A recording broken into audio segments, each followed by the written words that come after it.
నమస్తే welcome to dot news. వైద్య కళాశాలల ఏర్పాటులో చంద్రబాబు సర్కార్ అవలంబించిన తీరు ఎప్పటికైనా మచ్చగానే మిగిలిపోతుందా? మెడికల్ కాలేజీలు వద్దని సీఎం చంద్రబాబు కేంద్రానికి లేఖ రాయడం వెనుక ఉన్న కారణాలేంటి? ఒక సీఎంగా బాబు ఇలా చేయడం మోదీ మెప్పు కోసమా లేక వైద్య విద్యార్థుల తిట్ల కోసమా అనేది ఇప్పుడు ఏపీ రాజకీయాల్లో హాట్ టాపిక్గా మారింది.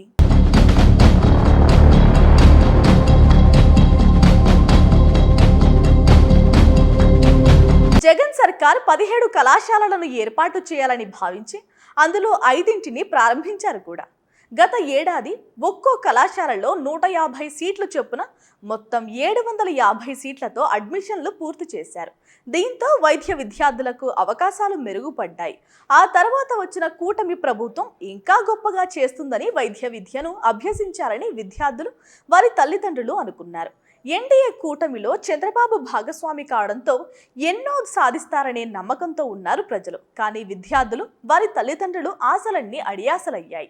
అరకొరగా వచ్చిన సీట్లను కూడా వద్దే నేషనల్ మెడికల్ కౌన్సిల్ కు రాష్ట్ర ప్రభుత్వం లేఖ రాయడం ఆశ్చర్యపరిచింది.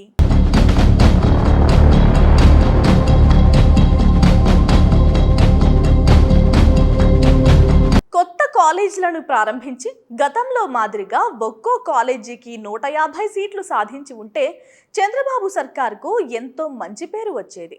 కానీ విద్యార్థుల కంటే ప్రభుత్వానికి ఇతరత్రా ప్రాధాన్యతలు ఉన్నాయి. అందుకే మెడిసిన్ సీట్ల విషయంపై ఏమాత్రం జాగ్రత్తలు తీసుకోలేదని మండిపడుతున్నారు విద్యార్థుల తల్లిదండ్రులు. ఈ నేపథ్యంలో విద్యార్థి సంఘాలు ఊరూరా రోడ్డెక్కాయి.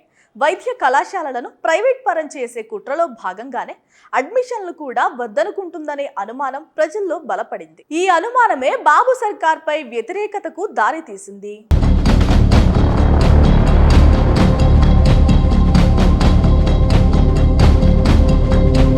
Please subscribe Dot News.